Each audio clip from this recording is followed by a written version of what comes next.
Another day, another ulam. Let's cook with me.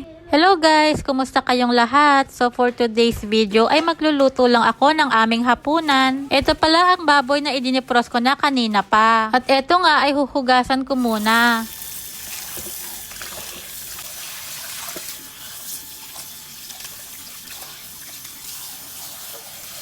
After ko nga mahugasan ay inumpisahan ko na tong timplahan. Una ay naglagay muna ako ng toyo, tapos paminta. At nag-squeeze lang din ako ng kalahating lemon. Kapag walang lemon ay pwede rin naman kalamansi. At syempre, imimix ko na to sa aking malinis na kamay.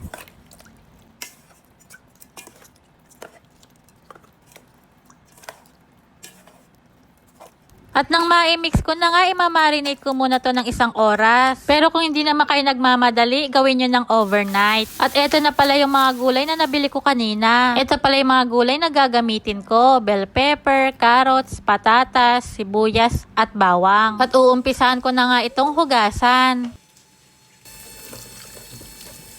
At after ko nga mahugasan, inumpisahan ko na nga rin tong balatan at hiwain. At eto na nga ay ready na ang aking mga lulutuin. At dahil ready na ay mag-start na rin ako magpainit ng pan. Ito palang pan ay kanina ay pinagprituhan ko ng ham. Kaya ito na lang din ang gagamitin ko. Magdadagdag lang ako ng konting mantika. At nang mainit na ang mantika, nag-start na rin ako magprito nitong carrots.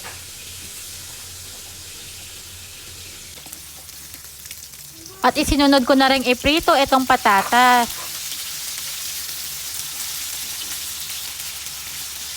Katapos ng patatas, ito namang mga bell pepper.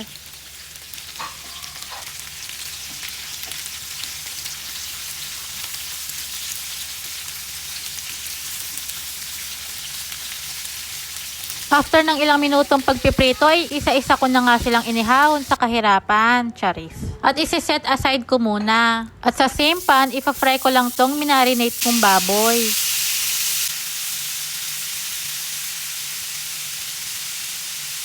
After ng ilang minutong pagpiprito ay sinet aside ko muna. At mag-i-start na rin pala akong mag-isa. Una ay nagpainit muna ako ng butter.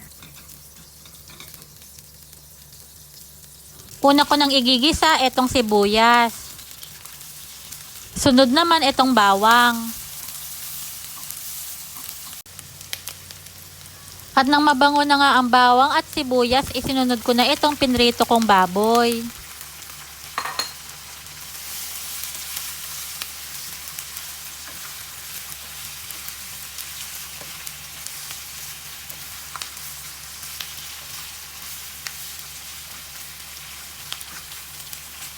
After kong maigisa ay naglagay na din pala ako ng dahon ng laurel, paminta at etong tomato sauce.